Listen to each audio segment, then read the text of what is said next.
As morning light begins to shine, I seek your word and make it mine. In quiet moments, faith is born. With every breaking of the dawn, rise and reflect on promises true. With every dawn, I'm renewed by you.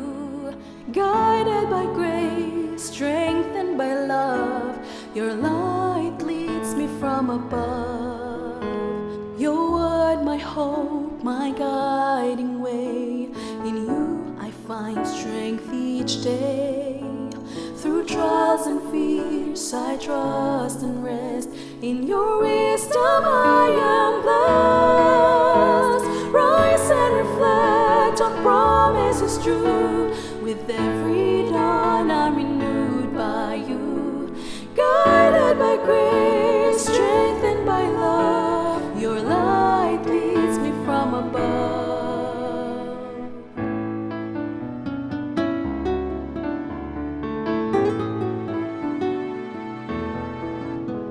Your word, my hope, my guiding way. In you I find strength each day. Through trials and fears I trust and rest. In your wisdom I am blessed. Rise and reflect on promises true. With every dawn I'm renewed by you.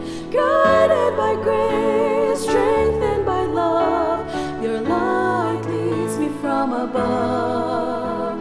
Rise and reflect on promises true. With every dawn I'm renewed by you. Guided by grace, strengthened by love, your light leads me from above. Your light leads me from above.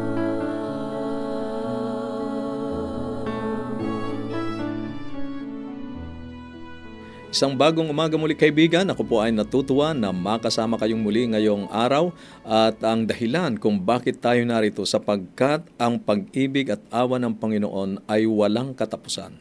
Dakila ang katapatan ng Panginoon and His mercies never come to an end. They are new every morning. Lamentations chapter 3 verses 22 to 23. Ikaw ay nakikinig dito pa rin sa ating himpilan, AWR 89.1 FM, at sa ating palatuntunang Rise and Reflect. Binabati natin ang ilan sa mga nakikinig ngayon, sumusubaybay sa atin pong page sa Facebook, Adventist World Radio Manila, sina Reo Rose Purpose, Delia Macana, Rebecca Dillar, Mayet Arago from Puerto Galera, Jake Candram ng Durban, South Africa, at Margaret Van Rensburg ng Cape Town, Jillian Gadon, Alili Gamaro, Marte Maturan, Miluz Noval ng Talisay, Cebu, Glory Billen, Alan Hamilya ng Gloria Oriental Mindoro, Anton Lamyak, at Berlina Abalos ng Tarlac City. Pasensya na po sa mga hindi ko nabanggit, pero kayo po ay welcome na welcome dito sa ating palatuntunang Rise and Reflect. Pasisimulan nating muli ang araw na ito sa pagbabalik ng pasasalamat at pagbabasa ng salita ng ating Panginoong Diyos, ganun din sa pananalangin. Ipagpapatuloy natin ang ating pinasimulang pagbabasa ng Biblia mula po sa Pinoy version, ang Bible Pinoy version. Tayo ngayon ay nasa kabanatang 12 ng Genesis, talatang 10 hanggang 20 ang ating babasahin. Nagkaroon ng tagutom sa Kanaan at sa sobrang tindi nun, napilitan si Abram na pumunta sa Egypt para doon muna tumira. Nung papasok na sila ng Egypt, sinabi niya sa asawa niya, "Sarai, maganda kang babae. Pag nakita ka ng mga Egyptians, iisipin nilang asawa kita at papatayin nila ako. Pero ikaw ay hahayaan kanilang mabuhay. Kaya sabihin mo sa kanila na magkapatid tayo, para din nila ako patayin at maging okay ang trato nila sa akin dahil sa iyo." Pagpasok nila sa Egypt, napansin nga ng mga Egyptians na napakaganda ni Sarai. Nakita siya ng mga officials doon at binalita nila sa hari kung gaano siya kaganda. Kaya dinala si Sarai sa palasyo. Dahil kay Sarai, naging maganda ang trato ng hari kay Abram. Binigyan pa siya nito ng mga alagang tupa, kambing, baka, donkey, camel at ng mga alipin. Pero dahil nga kinuha ng hari si Sarai, nagpadala si Lord ng mga malalang sakit sa hari at sa mga tao sa palasyo niya.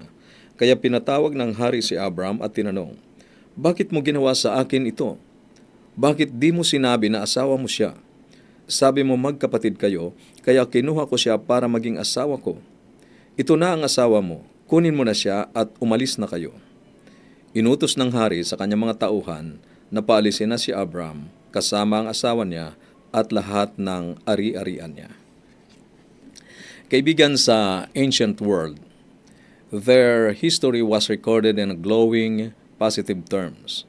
Halimbawa, ang mga Assyrian at Egyptian ay hindi nagtatala ng anumang pagkatalo sa labanan. Nilalaktawan nila ang mga negatibong bahagi ng kanilang nakaraan. Ang Israel ay kakaiba sa bagay na ito. Sa buong lumang tipan, itinala ng mga may akda hindi lamang ang mga tagumpay ng Israel, kundi pati na rin ang kanilang pagkatalo o kabiguan. Dahil nagkaroon nga ng tagutom, nagpasya si Abram na pumunta sa Ehipto para magkaroon sila ng pagkain. Ang regular na pagbaha ng Nile River ay nagbibigay ng masaganang ani sa mga pananim ng Egyptian at nagkakaroon sila ng maraming supply ng pagkain kahit ang ibang mga bansa ay naghihirap dahil sa tagtuyot. Nagpapakita ba ito ng kawalan ng pananampalataya ni Abram? Ipinangako sa kanya ng Diyos ang lupain ng Kanaan. Hindi sinabi sa talata na inutusan ng Diyos si Abram na umalis at pumunta sa Ehipto. Habang naglalakbay si Abram patungong Ehipto kasama ang kanyang asawa, malinaw na nag-aalala siya at mayroong takot, may pangamba. Nag-aalala siya hindi lamang sa kagandahan ni Sarah, kundi kung ano ang pwedeng gawin sa kanya ng mga Egyptian kung malalaman nila na si Sarai ay kanyang asawa. Kaya sinabi niya sa kanyang asawa na sabihin na siya ay kanyang kapatid na babae. Ang irony dito, kaibigan, ay nangako ang Diyos na poprotektahan si Abram. Ang sabi sa Genesis Kabanatang 12, talatang 3, "Pagpapalain ko ang magmamagandang loob sa iyo, pero isusumpa ko naman ang susumpa sa iyo. Sa pamamagitan mo, pagpapalain ko ang lahat ng tao sa mundo." Subalit, sa kabila nito, nagpasya si Abram na ilagay ang mga bagay at ang pamamaraan sa kanilang sariling mga kamay. Hindi nga nagkamali si Abram. Sa pag-aakala ng Faraon na si Sarai ay kapatid ni Abram, dinala siya nito sa kanyang palasyo upang ihanda siya na maging isa sa kanyang mga asawa. Ito ay direktang banta sa pangako ng Diyos na gawing isang dakilang bansa si Abram kay Sarah. So kapag si Sarai ay magiging isa sa mga asawa ng Faraon, hindi na maipagpapatuloy o hindi na matutupad ang pangako ng Diyos kay Abram. Kaya iniligtas ng Diyos si Sarai mula kay Faraon sa pamamagitan ng paglalagay sa sambahayan ni Faraon ng mga salot. Ito ay nagpapakita sa atin na determinado ang ating Panginoong Diyos na tuparin ang kanyang pangako. Sa talatang 17, "Pero binigyan ng Panginoon ng nakakakilabot na karamdaman ang Faraon at ang mga tauhan niya sa palasyo dahil kay Sarai." Talatang 18, "Nang malaman ni Faraon ang dahilan ng lahat ng ito, ipinatawag niya si Abram at tinanong, 'Ano ba itong ginawa mo sa akin? Bakit hindi mo sinabi na asawa mo pala siya?' Ang hindi pagsagot ni Abram nang siya ay sawayin ng Faraon ay nagpapakita ng kanyang pagkakasala. Ngunit sa kabila nito, pinagpala pa rin ng Diyos si Abram at ibinalik sa Kanaan. Kaibigan, nakita natin dito ang katapatan ng Diyos sa kanyang pangako. Tutuparin niya ang kanyang pangako sa kabila ng kabiguan ng kanyang mga lingkod na tinawagan. Sa Roma, Kabanatang 11, talatang 29, ganito ang paalaala sa atin ng Biblia. Sapagkat ang mga kaloob ng Diyos at ang kanyang pagtawag ay hindi mababawi. Kaibigan, ang ating kaligtasan ay secured hindi dahil tayo ay perpekto, ngunit dahil ang ating Diyos ay tapat sa kanyang pangako. Sa unang Korinto, Kabanatang 10, talatang 11, ganito ang sinasabi ng Biblia. Ang mga bagay na ito ay nangyari bilang halimbawa sa atin at isinulat upang magsilbing babala sa ating mga nabubuhay sa panahong nalalapit na ang katapusan ng lahat.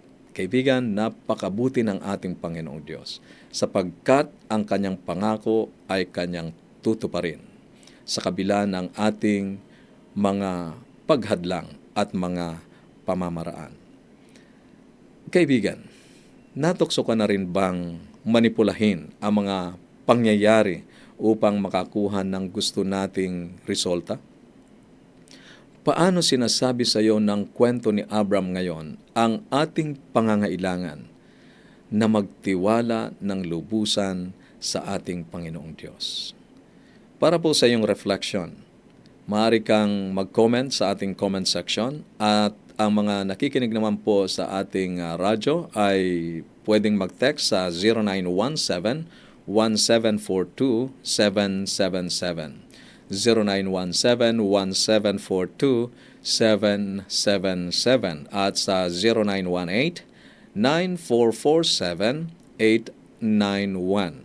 That's 0918-9447-891. At para po sa inyong masaya at makabuluhang pakikinig ngayong umaga, inihahandog ko ang isang napakagandang awit na inawit ni Naomi Baloro, Were It Not for Grace. Pakinggan po natin ang mensahe ng awit.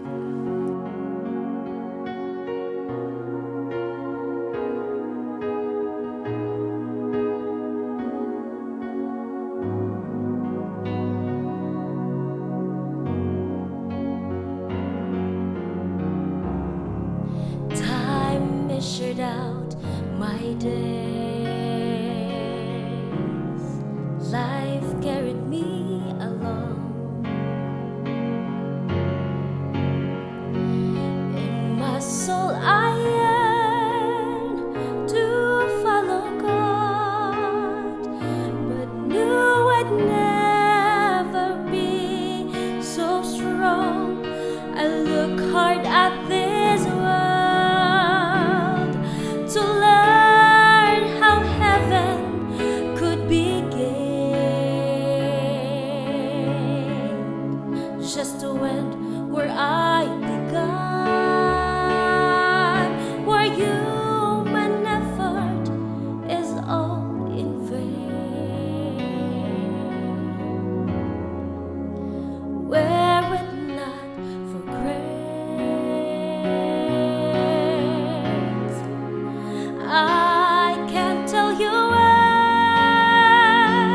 I'd be, wandering down some pointless road to nowhere, with my salvation up to me. I know how that would go. The battles I would face, forever running but losing the race. Were it not for grace.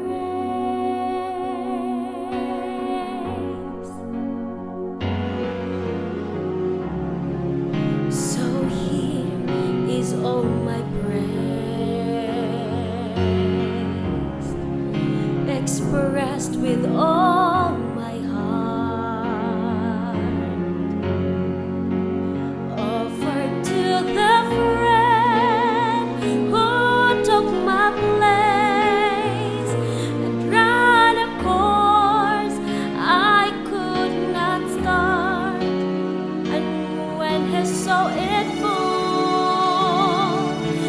so much His love would cost is to went the final mile between me and heaven, so I would not be lost. Were it not for grace,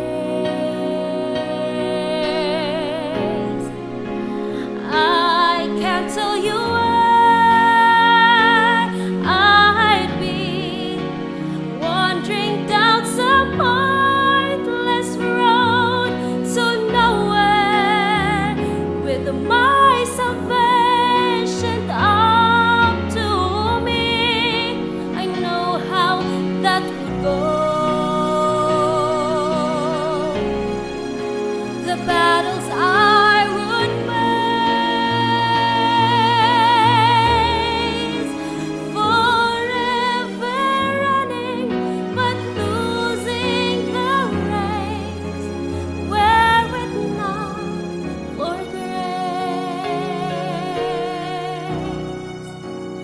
Forever running but losing the race, were it not for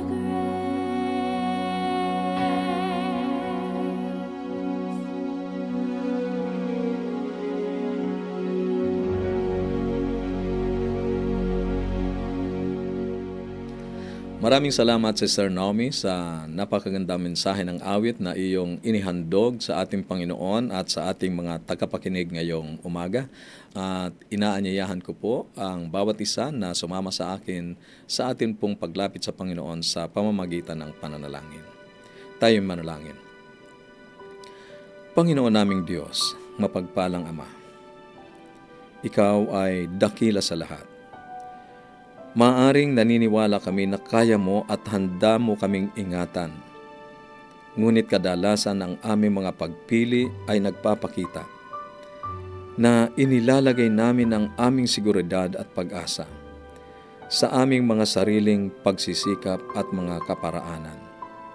Ama, sa iyong kagandahang loob, tulungan mo kaming lubos na magtiwala sa iyo at ibigay namin ang pangangasiwa ng banal na Espiritu sa aming mga buhay sa inyo pong mga kamay. Dakilang Ama, narito po ang aming mga tagapakinig.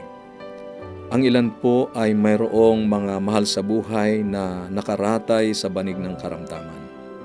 Ipinapakiusap ko po na inyo pong hipuin ang mga katawang ito na mahihina at alisin, tanggalin po ang mga karamdamang ito upang muli silang lumakas at maglingkod sa inyo. At malayo din po sa pag-aalala ang kanilang mga mahal sa buhay. Ang ilan po ay may pangangailangan na magkaroon ng mabuting trabaho. Ipinapakiusap ko, Panginoon, na sa kanilang paghayo ngayon upang maghanap ng mapagtatrabahuhan, inyo po silang pagpalain na makasumpong ng kanila pong paglilingkuran upang matustusan ang kanila pong pangangailangan. Ang kanila pong mga anak na hahayo upang ipagpatuloy ang kanilang pag-aaral, ipinapakiusap ko na ang karunungan buhat sa inyo, ang talino at kaalaman ay inyo pong ipagkakaloob upang kanila pong matugunan ang kanilang mga academic requirements. Inyo rin pong ingatan ang aming mga kaibigang nasa lansangan na ngayon. Ang iba po ay nagmamaneho, ilayo po sa anumang kasakunaan at kayo po ang mga siwa ng aming mga buhay ngayon sa buong maghapon sa pangalan ng aming tagapagligtas na si Jesus. Amen. Amen.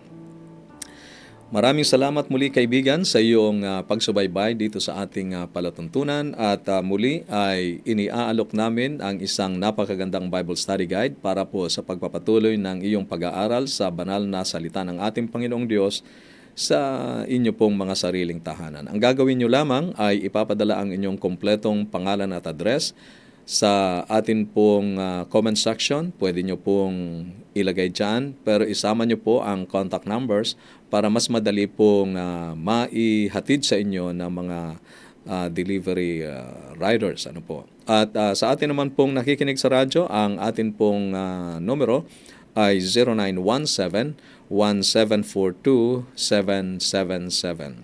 0917-1742-777 at 0918-9447-891. 0918-9447-891. Muli, sinasaliksik ninyo ang mga kasulatan sapagkat iniisip ninyo na sa mga iyon ay mayroon kayong buhay na walang hanggan at iyon ang nagpapatutuo sa ating Panginoong Diyos. Kaibigan, susunod ang ilang mga awitin at ang salita ng buhay. Kung ang salita ng Diyos ang iyong gabay, ang landas mo ay hindi masisinsay. Pagpalain ka ng ating Panginoon sa buong maghapong ito.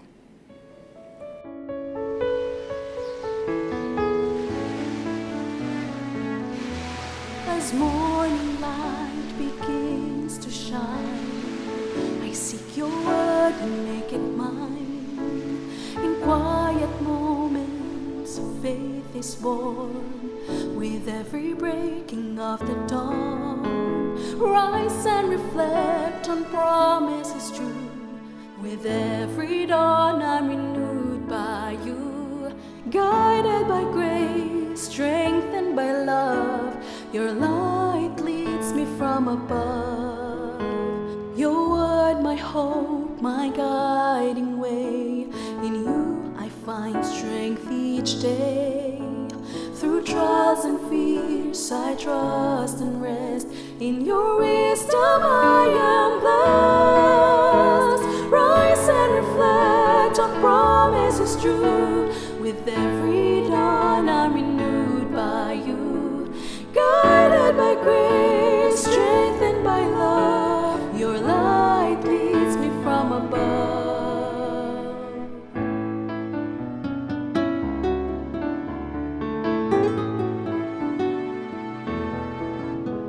Your word, my hope, my guiding way. In you I find strength each day. Through trials and fears I trust and rest. In your wisdom I am blessed. Rise and reflect on promises true. With every dawn I'm renewed by you. Guided by grace, strengthened by love, your light leads me from above. Rise and reflect on promises true. With every dawn I'm renewed by you. Guided by grace, strengthened by love, your light leads me from above. Your light leads me from